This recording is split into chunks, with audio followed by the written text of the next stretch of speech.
Hello and welcome to Copenhagen. My name is Calypso and I am at the heart of Danish knitting culture. I am a knitter from Berlin. I'm currently visiting here. Here in Copenhagen there are many beautiful yarn shops, and I had the opportunity to interview quite some yarn shop owners in their shop. They told me about the story of their shop, they introduced themselves and talked about their passion for knitting.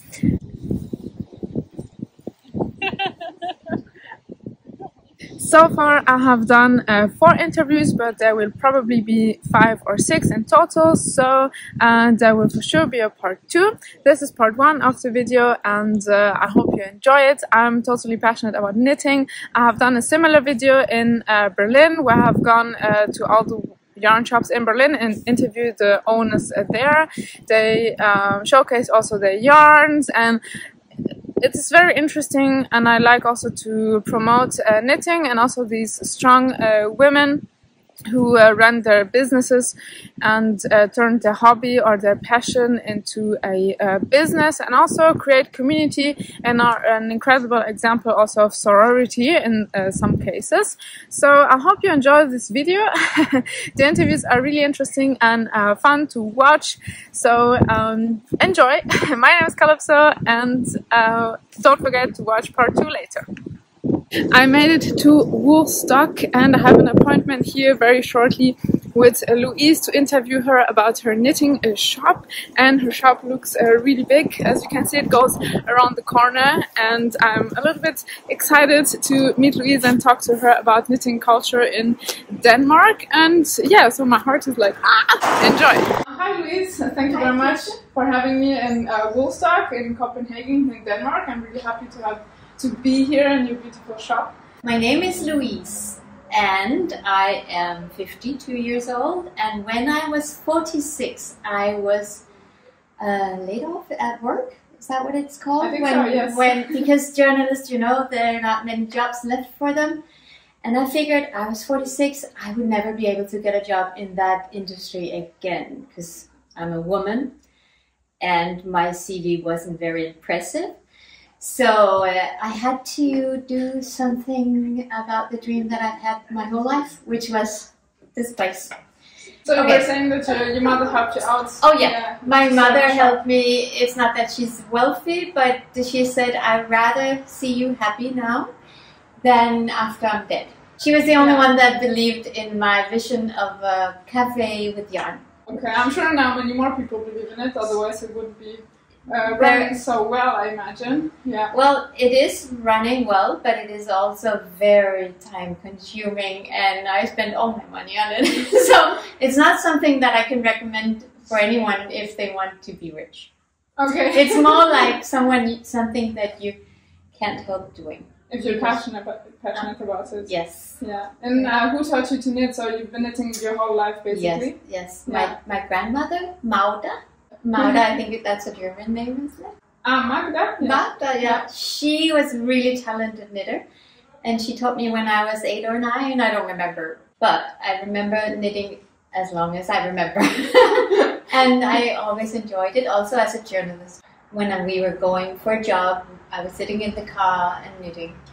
So I never stopped knitting. Only when my children were small. And do you have a favorite knitting project, like top down, bottom up, or yes, actually, summer, winter garments? I do my own patterns. I see. Great. Yes. Nice. Yeah. And they're all from down up. Yeah. Because I prefer that you're able to change the neckline. Often it's too tight, or it's too high up, or it's too broad. And if you do it from down and up, you can change that. Has the Danish knitting culture developed over the past couple of years since you have had this shop? I mean, you have been in the wool industry for a while now, so do you notice any big changes, especially with the big designers that come also from Denmark? Yeah, that a lot has happened in the last 10 years. The biggest thing that happened in our industry, I think, is Petite Knit, because she is world famous. Like everybody knows Petite Knit, but we have so many talented young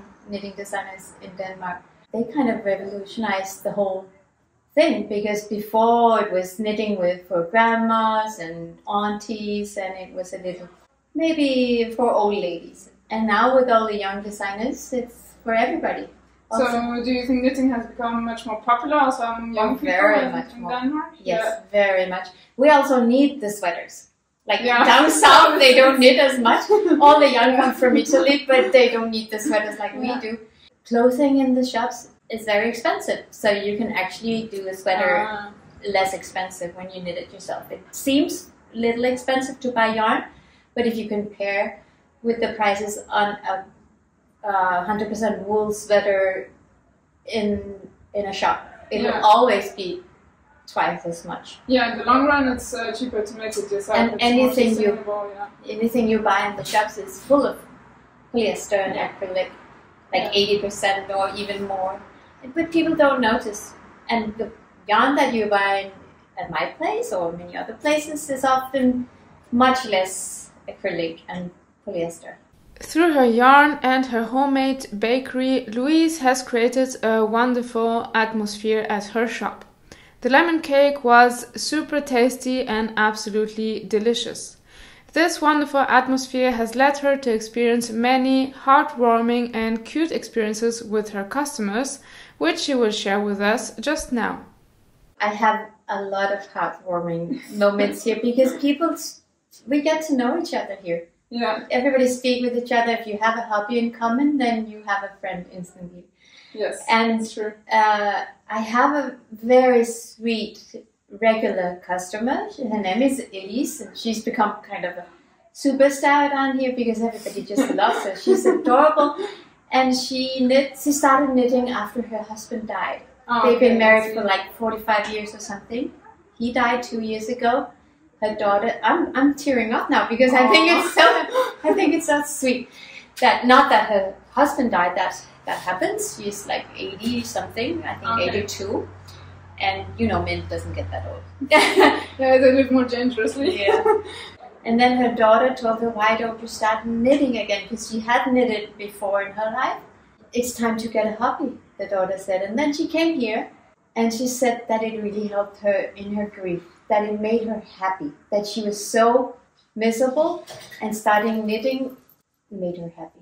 And that is what everybody feels that knits, because I think it's proven that for every stitch you make, if it's crochet or knitting or just anything you do with hands and yarn, a little bit of dopamine is released in your brain. So it actually does make us happier. I was telling about my mother, who was the only one to believe in the shop, and I think now everybody believes in yarn shops because we have so many. I think Copenhagen has the most yarn shops. Yeah, it has many.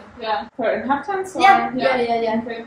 And I've made a yarn crawl actually, Copenhagen yarn crawl. If someone wants to travel to Copenhagen and see as many yarn shops as possible and not spend a lot of hours trying to plan how to get from one shop to another, they just have to Google Copenhagen yarn shop. No, Copenhagen yarn crawl. Yeah, great. So that's a very good tip if you want to go around Copenhagen's yarn shops. And it's also then come here first. Yeah, you'll get your map, and then you can go around. Exactly. Or you can maybe get it on the website. You can get it from home because you download it, and then when you get, because we're number 3 stop on the map.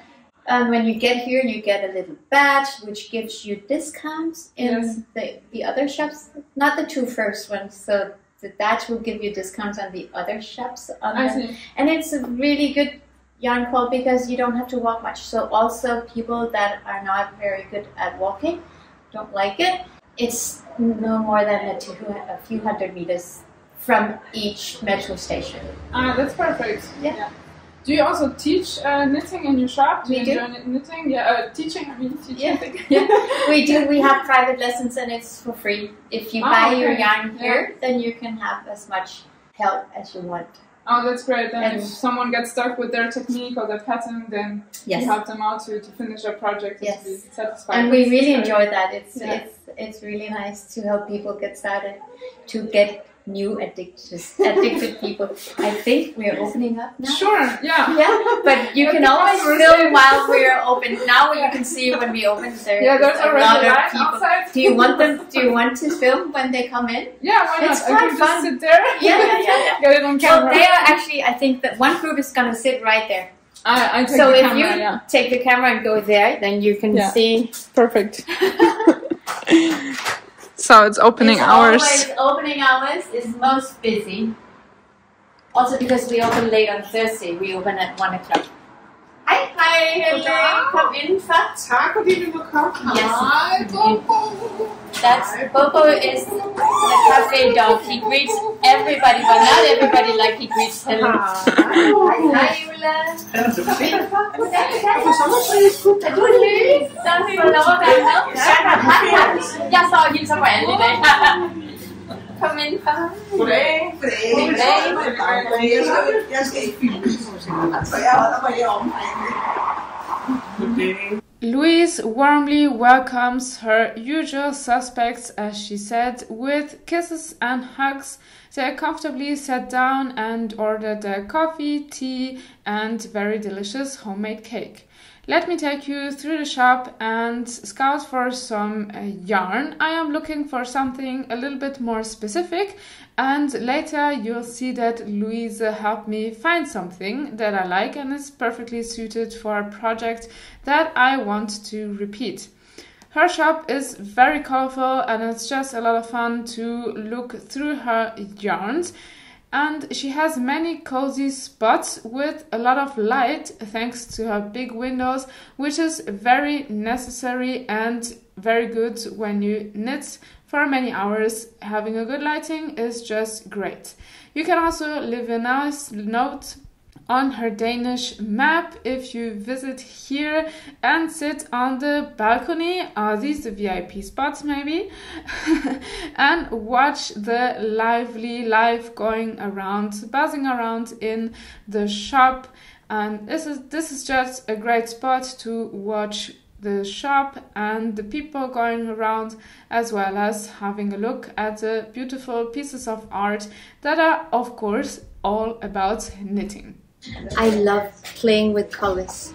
I can see that. Yeah, I'm very inspired by the Danish designer called Lærkebakke. Okay. She uses scrap yarn and makes multicolored sweaters. Okay. And she's kind of the wild child of knitting in Denmark. Do you know about her? No, I don't know about her, but I love to knit with scraps as well. Oh, you should check her out. Lærkebakke. Lærkebakke? Yeah, I have to write that down. Yeah. She's amazing. And when I started 7 years ago, she was an upcoming, I think. I noticed some of her work and I thought, wow, but it takes forever to do all the knots. She's using scraps, so she doesn't mend the ends. Sew in? No, she makes knots. Oh, okay. And her book is called Just Do Knots. It's beautiful, you should check it out. But I found out that you can have kind of the same look by mixing two striped yarns. So the one I just showed is these two mixed together. Then two colors will mix. Two colors will mix all the time, and that is really fun. And that's a really quick knit. It is. Yeah. No ends to mend. Yeah. And this is also on a big needle size. It's needle size 12 millimeters. See how two colors that you would never normally combine, then you can get quite inspired, because I love what happens here with the mint and the orange and yeah, that's really nice. It's so you get a lot of inspiration for maybe a multicolored sweater. And this is also, now I'm showing the pastel ones. I also have darker colors, but now it's summertime, so we look at the pastel. And this is pure wool, and it's actually kind of rare that you find a striped yarn that is pure wool. Often it's full of acrylic or 25%, but this is pure wool, and it's from Adriaful, which is an Italian company. But I also really like the Danish peppermint. This is a Danish one. You have quite a lot of this one. I have a lot of that. I'm looking for a big mohair. Maybe you can show me. Yeah, it comes in big mohair in red. Color of the winter color is red. I have some also single color, but this is the one I'm wearing. Okay, I see. And this is also This is very comfortable, just to throw over. Yeah, and even though it's hot today, it's not too hot because it's on big needles. That's also one of my favorites. I don't have much time to knit, so I prefer knitting on bigger needles because then it's a quick project. Then I only use a couple of days for a sweater. Faster, Well, I do also like to knit with small needles if I have lots of time. Yeah. If I'm going on a holiday, I know I'm going to sit in a car for hours and hours. Then I like the smaller needles. And this is my first time in Copenhagen. I arrived just this morning. Oh, then you need then you need the yarn crawl. Yeah, that would be great. I would love to do that. Yeah, you can try it out and see what you think. Yeah, of course. I'd like to do that. But is there something particular about this part of the city? Because I just came from my friend's place. I walked here. I saw the park. We have the park, which is really nice. It's really big. I saw it's really nice to walk around. It's the biggest park in Copenhagen. Okay. And I have, of course, the metro right in front of the shop. But this area is where people live. The people that live here, they shop at Østerbrogade, which is parallel to the park. Yeah, I've walked there before. There are actually many nice shops. Also, I saw another small yarn shop. There's 3 other yarn shops nearby there. Okay. Yeah, and we have very, very lovely cafes and a very famous bakery called Juno. Have you heard of that? No, not at all. Okay, it's a big thing in Copenhagen. It's our very, very expensive and very nice bakeries. I think this location is unique because look at the floor. Yeah. It is called terrazzo. I don't know if it's called terrazzo in English also, but it's probably it's Italian, no? Stone floor. Yeah. And very, very old. Like from the 18th century when this building was made. Yeah. And it's not very common that you have 5 meters to the ceiling. Yeah, the ceiling is like... And that is really nice. Yeah. It gives us a lot of light, which is important when you want to see the colors. Yeah, you have big windows. That's great because some yarn shops sometimes they don't have as much light and you have to go outside to check the colors properly. Here you can see the colors everywhere. Advantage. Let me see, I have to go because there are people standing and waiting. But I'll be back. As a former journalist, Louise is very successful on Instagram. She produces very fun shorts and reels on social media, and this might be an insight into her journalistic personality traits as well as a behind the scenes of her content production with her clients. Og man kan lære at lave fletstrik. Ja, da jeg så det her garn, som er Cotonella Multi fra Lana Grossa, der blev jeg simpelthen hyperinspireret til at sætte mig ned og lave noget fletstrik. Det giver sådan en fin, flat, ikke rigtig fast overflade. Nej, den er stadig let og luftig og elastisk lidt. Ja. Overraskende, når det er bomuld. Jo.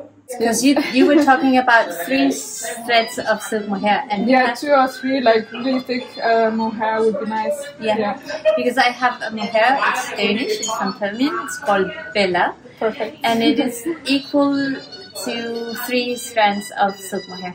Oh, that's and it's actually the one I've used. I've used 2 strands here, but you are knitting on a smaller needle. So this is a needle size 15. Yeah, that's really big. Yeah, that's why it's 2, but you only need 1. Yes. Come have a look. It is this yarn. Here we have knitted on a needle size 10. Yeah, so really flowing, see-through on 10. But what size are you going to knit on? I don't remember exactly. I think it was like 7 maybe. Perfect. 7, not that big. Yeah, and it should match like this color. I wanted a red that matches kind of this color. Okay. Yeah. And you wanted bright red? Yes, really bright. So I'm not sure which. I was tending towards this one. Yes. Yeah, maybe this one. This is more a little bit more coral. Yeah.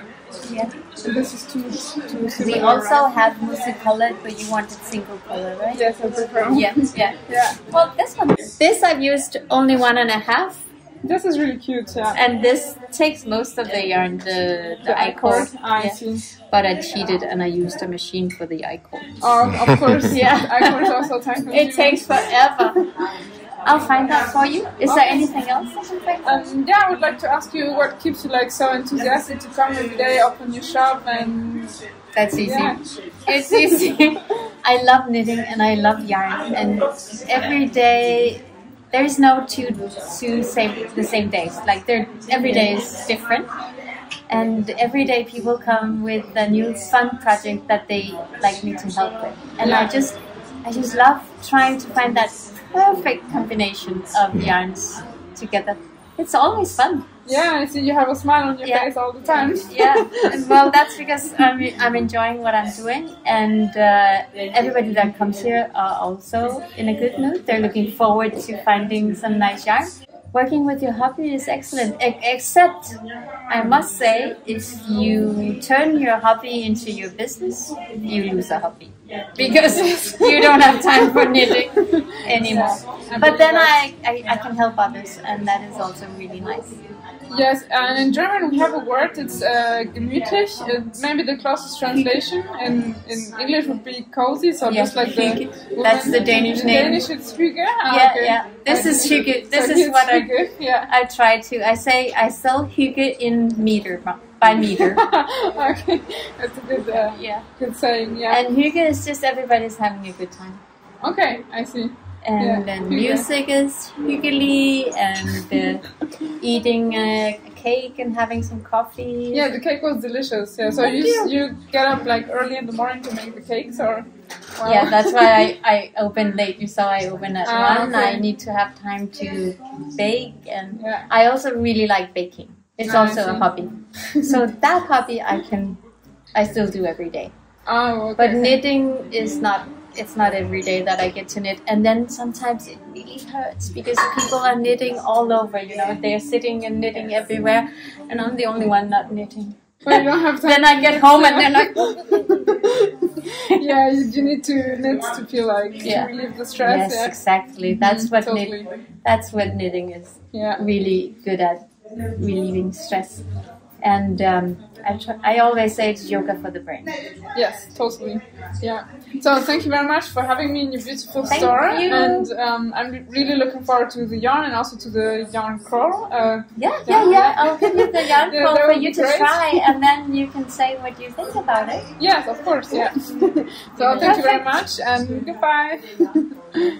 The bike traffic in Copenhagen is absolutely impressive. And it is a lot of fun to move around by bike here. I quickly and spontaneously jumped into the shop of Knitting for Olive.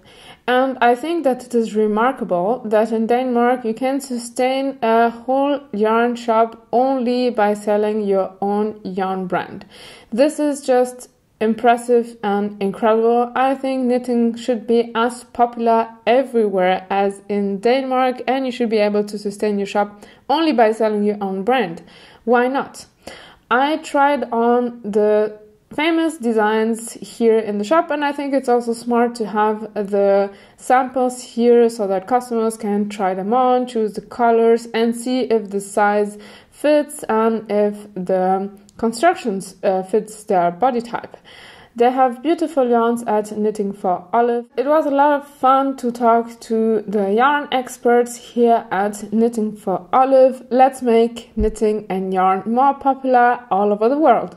I just finished my second interview, and I wanted to go to this famous Juno bakery to have breakfast, but the line was so long, it was just crazy.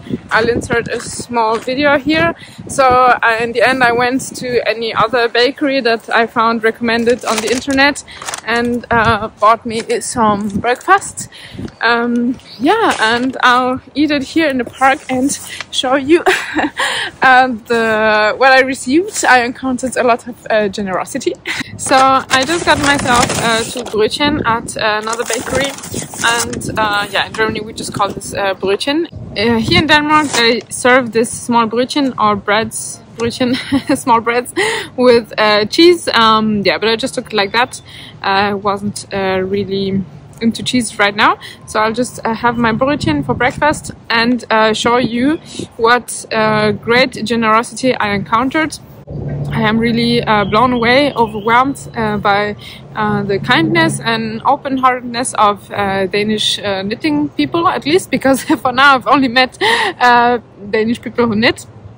and because I arrived yesterday at 7 a.m. in the morning, so I might still look tired because I had to wake up yesterday at 4 a.m. to get on the plane, and today is my second day. And yeah, I just finished my interview with Tante Grøn and Tante Grøn.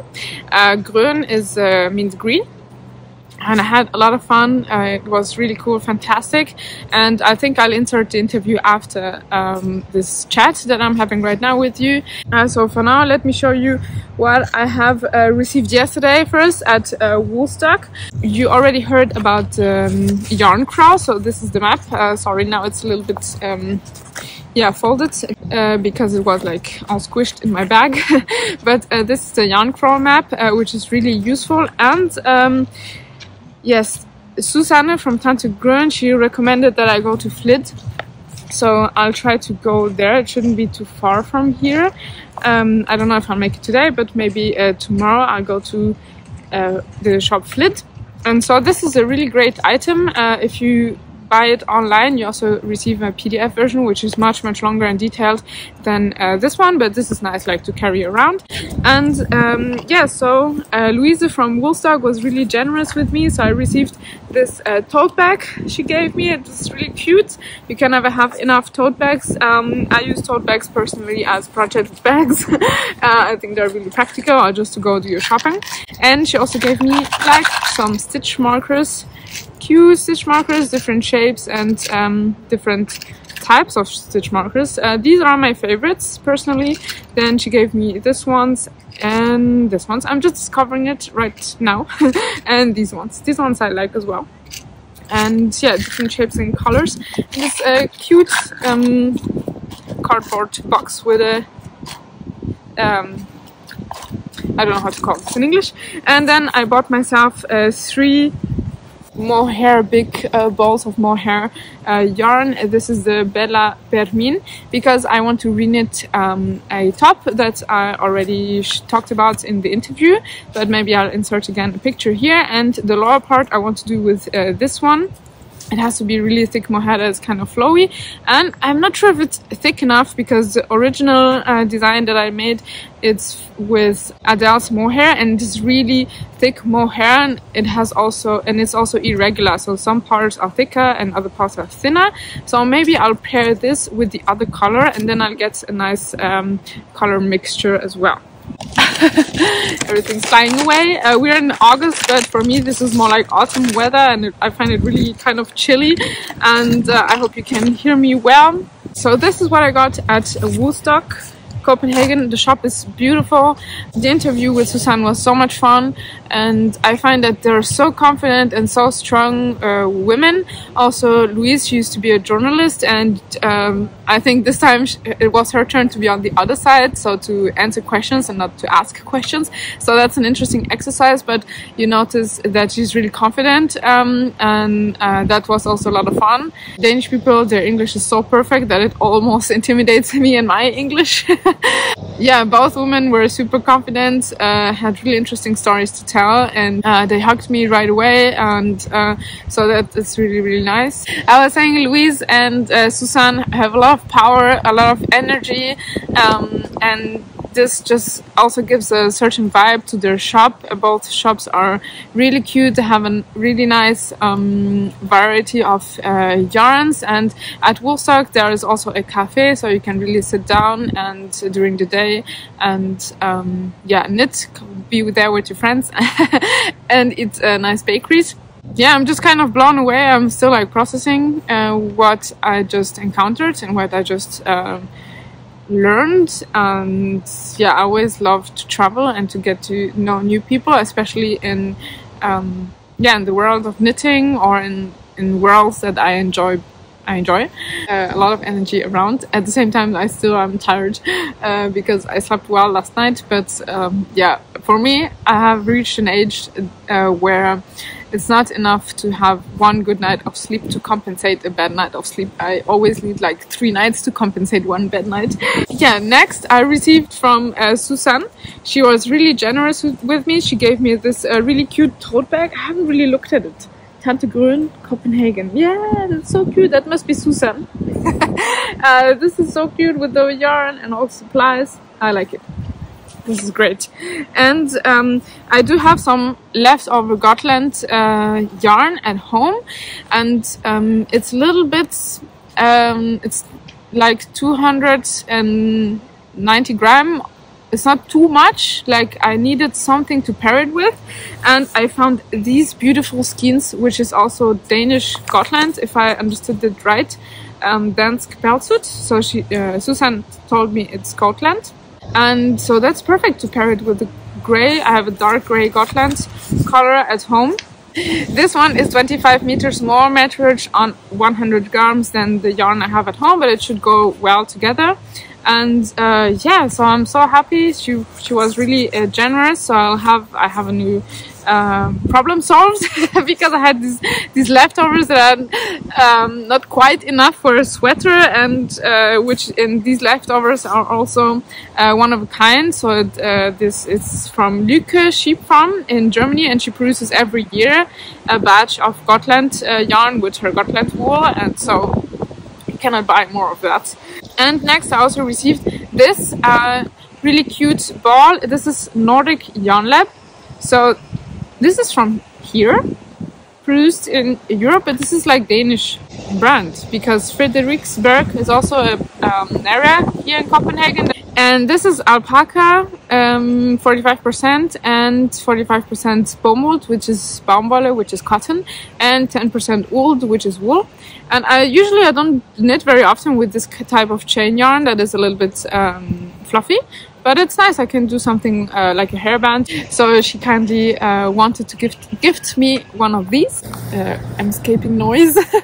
So I wanted to add that this wool, this brand, here Holz Woolspindery. So this brand is run by a family. It's in its 5th generation, so it exists for 150 years now. That's incredible, I think. I thought that's an important fact to mention, that when you buy that kind of yarn, you also hold a lot of history and tradition, and it carries a lot with it. And I think that's so meaningful and so interesting. In addition, you knit and interweave your own story with this when you knit it. And so I think that's so crazy if you think about that. And Susanne also told me that there are only 2 wool mills left in Denmark, which actually is a lot because, as she said, there's only 6 million inhabitants in Denmark, so it's a really small country. And I don't remember exactly, but I think in Germany we have only 1 woolen mill left that's still running, or maybe none.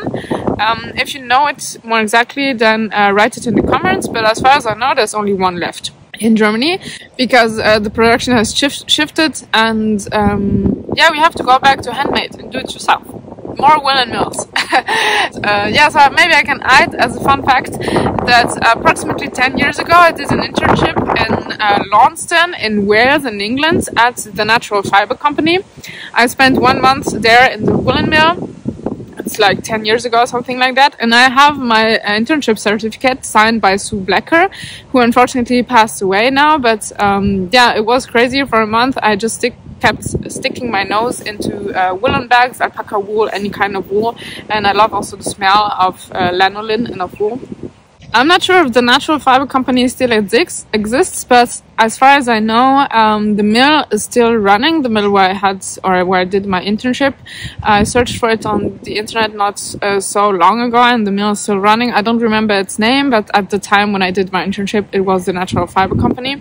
And yeah, it was a lot of fun, and maybe that's a fun fact to show you how crazy I am and how passionate I am about wool, because I mean, who does an internship in a woolen mill for just I don't know why, I just wanted to do that.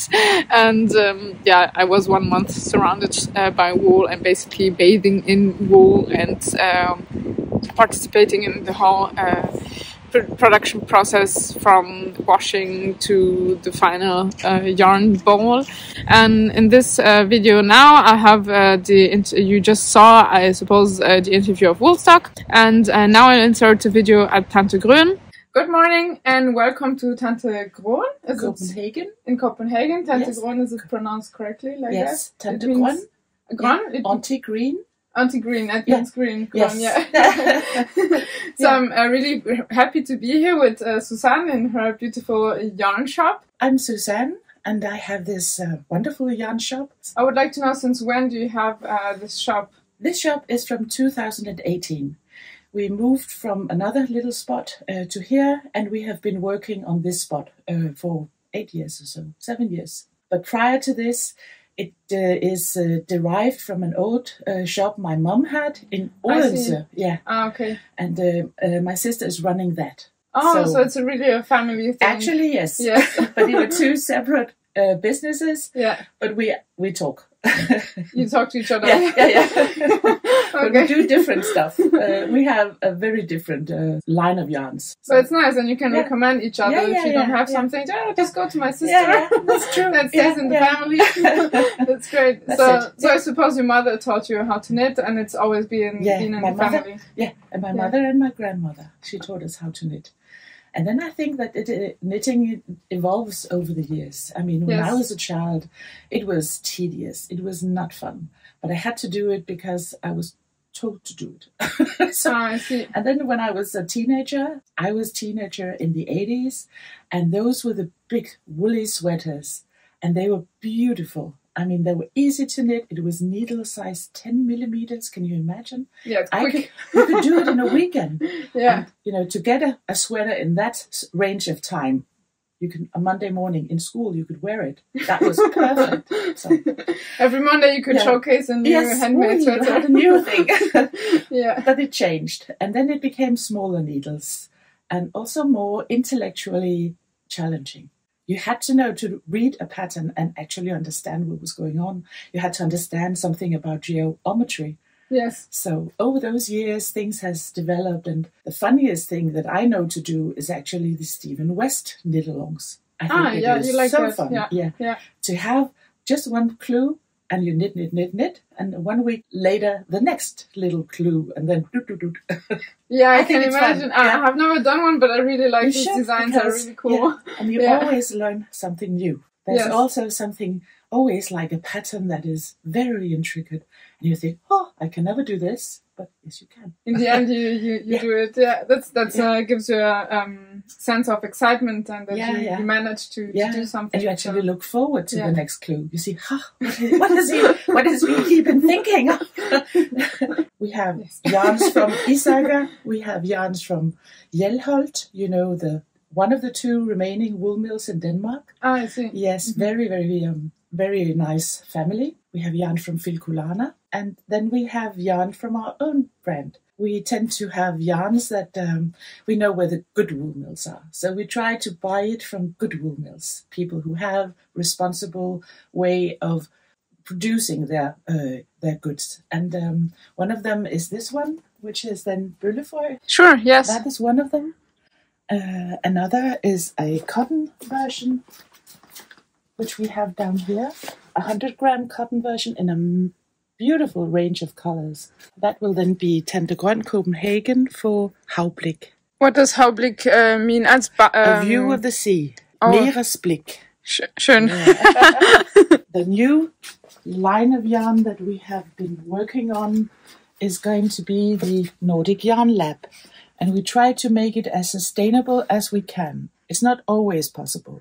Some things you have to have a little polyamide in order to make it more sustainable. Otherwise, it'll wear too soon. Tromsø, a very good cotton quality. We have a huge range of colors. Also melange colors that will come out like this in a knitted garment. A yak wool, and that one is called Calypso. A small Danish island. You have many islands in Denmark, no? Very many. And then we have Silkeblomst, which is for Tante Grøn, which is a mohair. We have the Avetta from Filkulana, but also the sock yarn, which is then the one that has a little polyamide. But I thought it would be fun, and I like to have it in neon colors, but also the dégradés and the multiple colors that could be available for this. The socks will come out like this, which is then a yarn that we have developed together with the wool mill that comes out like this. You should see this one. It's particularly beautiful. Yes, it has some tweed. Yeah, it has tweed. It's very thin, 350 meters per 50 grams. And let's see, it's called yelling. That's perfect for an undergarment or an extra layer, especially in this weather here. Very little. Like 250 grams is enough for a sweater. Super light. Yes, super light, and a nice range of colors. But we also have Snifnuk from Camarose. We have Evil from Rauma. We have Sunday, Sandness. Thank you very much for this introductory tour. You really have a nice variety of yarns. So you've basically been in the woolly industry for your whole life. Can you say so? Or? Absolutely not. No? No. Tell me more. Because the wool shop, the old one, is not in this city. Okay. So I moved when I was young to here, and I worked at the Royal Library as head of section for international publications. Mm-hmm. And I was in that area. I started as a student, ending up as a head of section. And then I went on to the United Nations. I worked for the UN in an information center, which then closed and became regional hub in Brussels. Ah, okay. And we had children at that point. I did not want to go to Brussels. No. Yeah, Brussels is maybe Copenhagen is nicer. Yeah, I think there are more wool stores here. Yeah, yarn stores. That's an important argument. Yeah, that's an important one. So, and then my mum wanted to retire, and that was like 20 years ago. So my sister and I took over the old one in Odense, and I commuted for quite some time. Yes. But at some point it became too much. So I thought, okay, this is when I opened the Tante Grøn Copenhagen here. And what are the biggest changes that you have noticed in the past couple of years in the knitting style, or what people like to knit, or in the industry in general? I would say that the biggest change at all has become the fact that the designers are a brand itself. It has always been that the supplier also bought in some patterns. They would pay people to make patterns, and when they came to these semi-annual trade fairs, we were presented with these things, and they were perhaps not always very interesting. So out of 10 they had bought, perhaps we would buy 3 or 4 of these patterns. Mm-hmm. The 6 others were never used. I see. Perhaps anybody ever used it. And that has changed, because now the patterns are made from the person who presents it on Instagram, and it has a fair chance to everybody. So you think like making knitting patterns and knitting in general has democratized a little bit, or has become more popular? It has become more. That's another thing. The fact is that the designers have stepped up like that, has made it so much easier for us, because people come into the shop, say, I want to make this and that, and I would like to do it in this yarn. Do you have it? And we say yes. Most of the time. Or we also ask if they would, accept to be knitting in a different type of yarn. You don't have to replicate it exactly. But no, but you can change colors, or you can do in a different yarn, as long as it becomes the same. Yeah, well, I make patterns, but I never call myself a designer. I don't know. Anyone can call themselves a designer, basically, nowadays. It's not a protected name or something like that. Yeah. I think like patterns should be more like an inspiration to guide you, but the idea is not necessarily to make it like exactly how you see it on the picture of the design. It should be more like an inspiration and something to learn new techniques and combine new techniques together that you haven't combined before, like that. Yeah. So that's more like my approach. That is your approach. Yeah. That's also very healthy, because that's how to do it. Because no pattern is perfect. No, it never is. You can always put more and more work into it, and it's never perfect. No, that's true. Yeah, you can also try to make it like as inclusive as possible for as many sizes and body types as possible. But in the end, I mean, the nice thing about knitting is that you can adapt your knitting. You can like stitch by stitch adapt the garment to your body or to your needs. So, little changes and it's all good. Yeah. That's true. Yeah, absolutely. Well, this is a corner of Isager. The most of this area is just for Isager yarns. Once a year, perhaps even twice, they do an archives collection. They look into the archives of all the old patterns from Isager. well-known designers like Petite Knit, Anne Wenzel, Refined Knitwear. They make beautiful patterns in this, based on the old patterns of Marianne Isager. And we're waiting for the next one, which will start in November. And they will be coming out, these patterns from all these 12 or 15, actually, all these beautiful designers. They will make one every second day. There will come a new pattern out. And then you can buy it as a kit on our website. And Isager organizes all this with all the different designers? Yes, she does. And she also has a beautiful cottage on the north, and down south from Skagen in Jutland. And she has bought the local school. She has bought several houses, her whole domain up there. She has bought a wool mill she is working with. She has bought animal. She has a production of wool from her local animals, the llamas, the alpacas, the sheep, and she sells it locally. We cannot buy that, but we can always buy her twinny, and we can buy spinny, and we can buy alpaca one, which is some of the most sold one. The latest would be soft, Isager soft. This one? Yes, which is then a very, very popular one. So to put your hands on her yarn that she produces herself on her cottage, you have to go there and visit her, basically. Yeah, you actually. And the home-produced ones, yes. Wow. When the designers arrive there, she has enough room for them to have it's like a high school, this Danish concept, a school where you stay overnight and you live and you work with children. That is a high school, højskole, and it's very popular. So you can do the same as when she invites the designers, they are invited to stay there. Oh, okay. Yeah, so it's like a big knitting party. Actually, going over several days, prolonged weekends and stuff. That must make you really happy. It's fun. But I actually also wanted to show you a little delicacy. Yes, please. I found this Prue yarns, and she is a punk rock unicorn. She's a German, and she's from Down, and I love it. And you can see how much it sells. That's what I have left. I have to call her and say, look, can you see? Yeah, the colors really stand out. With the neon colors. And people love that. It's really fun. Yeah, what do people mostly knit with it? Things like this. This is a good example of it. Yeah, that's pretty. That's an eye catcher for sure. And you are wearing something beautiful too. Yeah, this is from Manos del Uruguay. It's also beautiful. The style is similar. Yeah.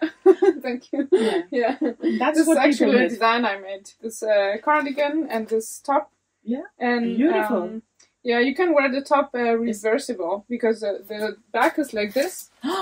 And so I can wear it the front. I can you can just switch it. Yeah, that is clever. Yeah, it's very I clever. like to do that for my sweaters and clothes to make them reversible. So it's a little bit more versatile. And we can buy your patterns also on your website in English. Yes, in English and German and in French they are available on. Oh la la. I tangled myself on my website and on Ravelry. I have a few patterns happening there. But it's beautiful. I wanted to show you something which is quite a delicacy, and it looks like a painting of Monet when it's done. Yeah, it's really beautiful. It is quite beautiful. So delicate, the colors and also the pattern. And the reason it comes out like this is that you have a skein of yarn. I'm taking out one. It is not this color, but you can see better that every time you encounter the white little part, you make a little flower. And the rule is that every time you meet it, you make a flower. Otherwise, the water in it will become too white. So you have to do it. Yes. And that is a technique that this lady, Hesselstrik, has made in her yarns. So, and she is from Denmark, and she colors. She is a plant dyer. This is actually the variety that we sell for this one. It will be a lot darker. Yeah. And the pattern is from a lady called Lisa Renner. You're right. You could also make a top with it. Mm-hmm. Yeah. and with the flowers. Yeah. That's a really good idea. Yeah. Just for I like to improvise my projects as well. Just start knitting. Yeah. So that's a great thing. The only rule there would be like to make a flower every time you have something white, but the rest is like free spirit. I think it's beautiful. Absolutely. Yeah. So just bring it a little bit closer to the camera. Yeah. So it's really pretty. Yeah. So as far as I understood, I mean, Ithaka is really doing a lot to keep knitting culture and wool producing and yarn producing really alive in Denmark. Yes, and also in very thinly populated regions. Because up there is not a lot of people. During the winter, it's only local people who live there. And then the Ithaka family. What do people in Copenhagen like to knit mostly? We are very, very into an eventsel is one. This, you maybe have seen it. This one I know. It's been used in movies, but in multicolors. Oh, wow. But it's also Petite Knit, who has this one, Ivy sweater, that's the latest. So that is what people knit quite a lot. And what we do, which maybe, I don't know if you do in Germany, but we have a lot of knitted garments. So when she has a new one from Petite Knit, I think that we always try to knit it. So that people can try it on and see in the mirror, does it fit?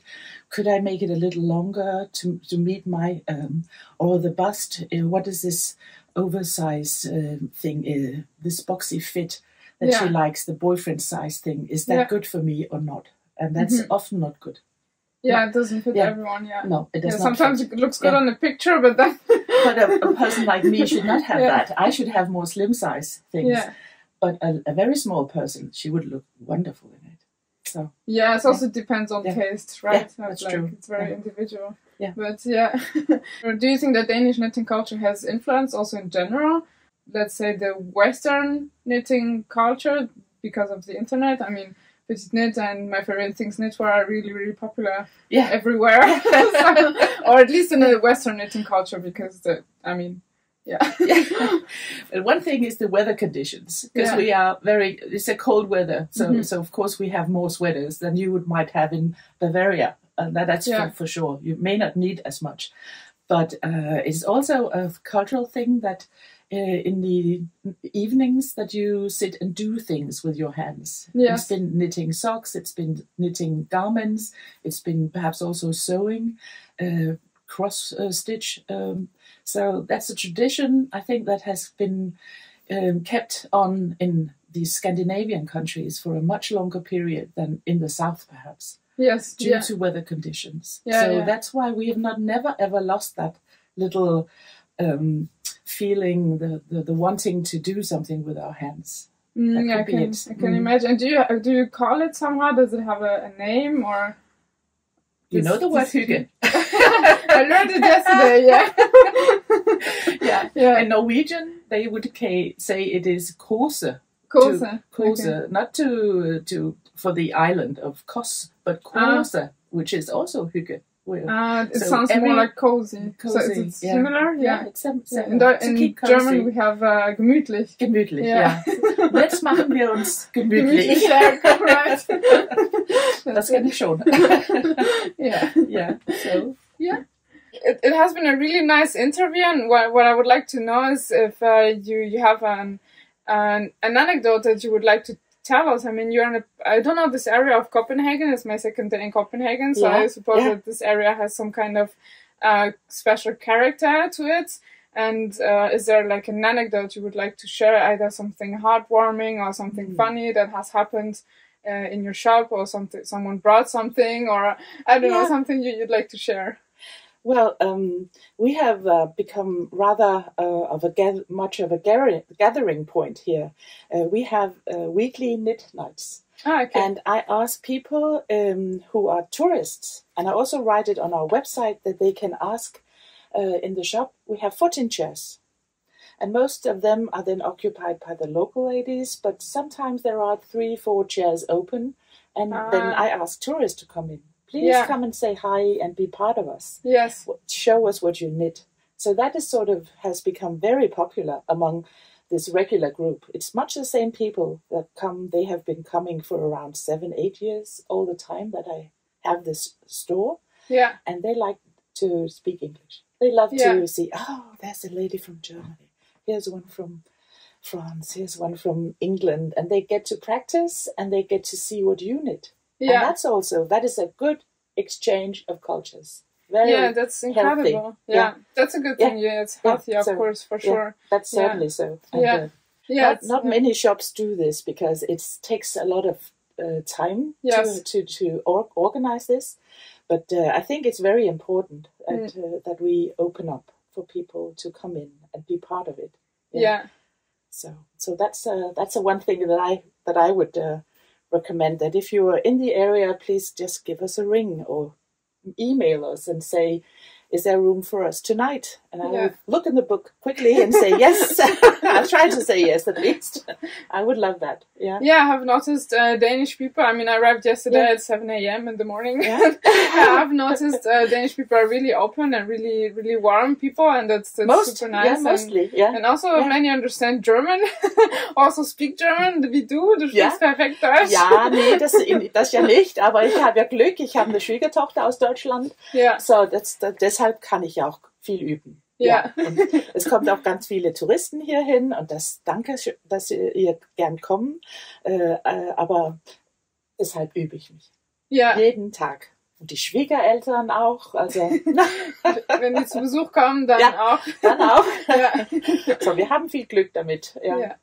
Aber das ist toll, dass in Dänemark und Kopenhagen die Menschen so offen sind und gerne Touristen empfangen und sehr viele Sprachen sprechen. Und das ist ein tolles Gefühl. Ja, wir sind ja so ein kleines Land. Wir sind ja nur 6 Millionen, das ist nicht viel. Und deshalb muss man ganz einfach Sprachen lernen. Das ist sehr, sehr wichtig. Ja. Dann kann man mit jeder reden. Ja, das ist wirklich super. Ja, ich spreche zum Beispiel noch Spanisch, weil meine Mutter kommt aus Mexiko. Ah, okay. Ja, genau. Ja. Ich bin in Frankreich aufgewachsen, deshalb spreche ich Französisch. Ja. Und dann ist es eine... Et voilà, ma petite... Tu parles français aussi? Ah, bah oui, un tout petit peu. C'est super. Je peux expliquer un petit peu des patrons, s'ils sont très compliqués, non. Ah, mais tu peux vendre de la laine en français, ça c'est parfait. So Danish people are really smart. Susanne is really smart. No, I'm not. I'm just lucky.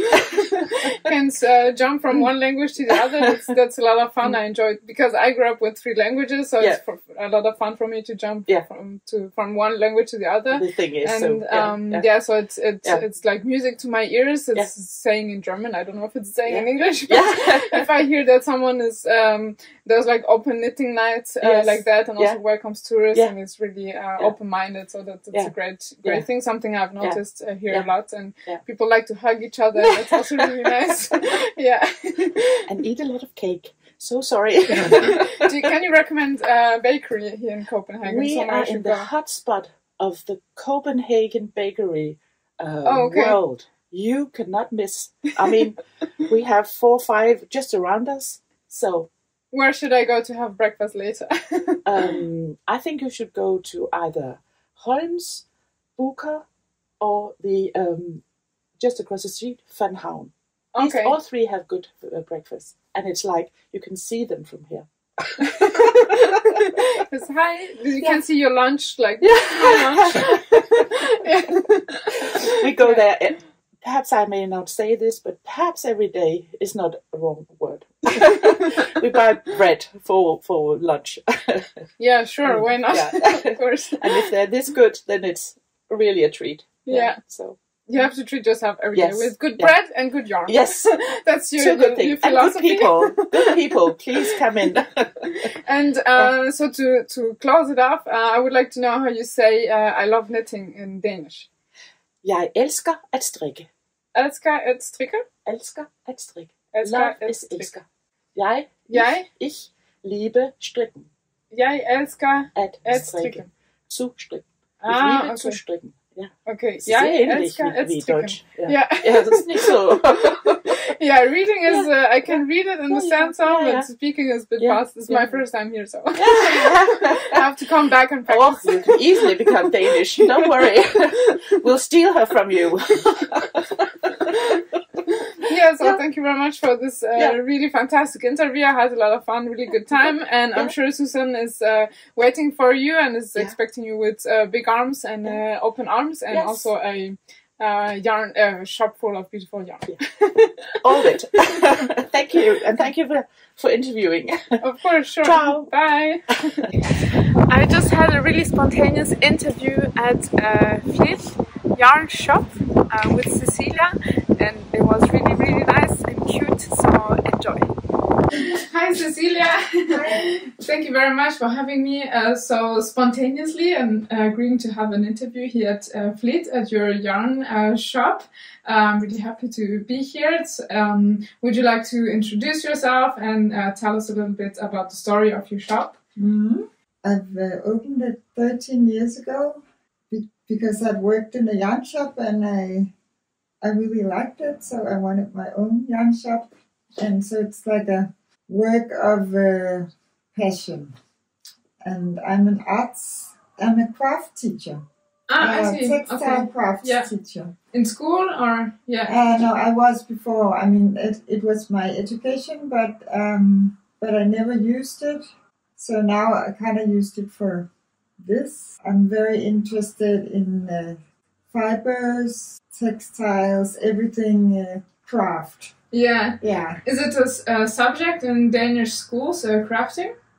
It also is, but my education was for teaching adults. Yeah, it is actually a subject, but I don't know how much there is today. Today it's just called design, and you can choose. You don't have to learn to knit or sew anymore. You can choose something else. When I was in school, you learned to knit, knitting and sewing and all this. Yeah, what does Flid mean? Is it pronounced like that? Flid? Flid. It means, I don't know what it means in English. I can't translate it. Do you know? Well, a bird told me that it kind of means when you're eager or ambitious with your hands, when you do a lot of things. When you do a lot of crafting. Okay. Yeah. Yeah, when you're kind of eager or ambitious, or is it a very Danish word? Okay, that's interesting. I'm sure there's also a German word for it. But yeah, something like that. You work a lot and enjoy it while you do it. Okay. Yeah. Maybe I'll look it up in the dictionary. Okay. Yeah, but your shop is tiny, but it's really cozy and very colorful. Mm-hmm. Is that something you would like to show us, like a particular yarn or? Yes, it's from last week, so it's my new... new collection, new babies. From this beautiful indie dyer who's based in Copenhagen, called Feynman. I have also these beautiful buttons. They're glass buttons made from old vintage button, what do you call it? Molds. Okay. And then they're hand painted after. That's really pretty. My friend and sister-in-law, who's an artist and who made it on the day of our opening. Okay, yeah, nice. It was fun. Yeah. It is many years ago now. What do you prefer to knit? Do you prefer to knit with bigger needles or thinner needles or top down, bottom up? Medium 4 to 5 millimeters. Yes. I guess I like a top down because that's when I haven't knitted for more than 16 years. Okay. So I wasn't very used to the from bottom to knitting from bottom up. So I never got used to that before everybody started making patterns with top down. So that's kind of how I've knitted more of that. And it's really good because my arms are a little bit long. Yes. See, I haven't adjusted this. It's kind of short. Yeah, I know that problem. Can make it Nice. Me too, yeah, I know that. Yes. Yeah. Yeah. You like to wear it next to the skin. And I'm a little bit sensitive, so. You know how to recommend the right yarn for people who are a little bit more sensitive, because sometimes there are customers who are a little bit more sensitive, or think that wool is a little bit itchy, maybe, and so you're the right person to talk to. If someone is a little bit sensitive, then you know you have the perfect solution. Mm-hmm.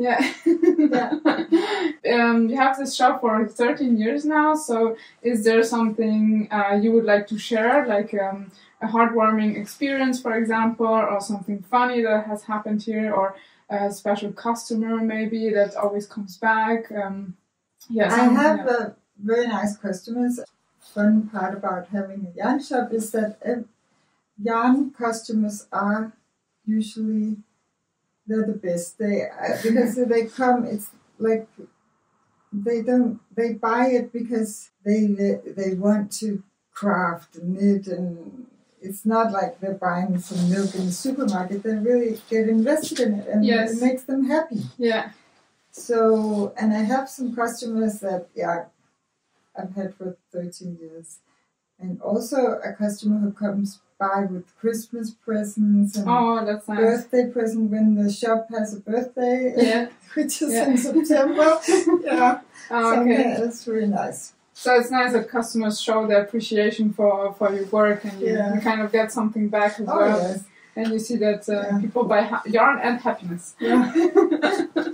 And they come by later and they show me, look what I made. And, nice. It's really nice. And sometimes I also teach the customers a special technique, or I rescue a stitch that has dropped, or something like that. And they come by later and, look, I've made this with the technique that you showed me, and it's really nice. How do you think knitting culture has evolved in the past years since you have been working with knitting? Oh, an interesting question. It's evolved very much in the 13 years. Also with social media, of course, and the online pattern download thing. And before, when I opened the shop, people came here to get inspired. Yes. And to find something that they wanted to knit.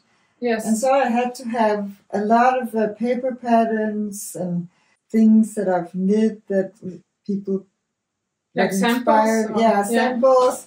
And now, of course, they still like to be inspired, but usually they already know what they want and they show me on the phone, and so we take it from there.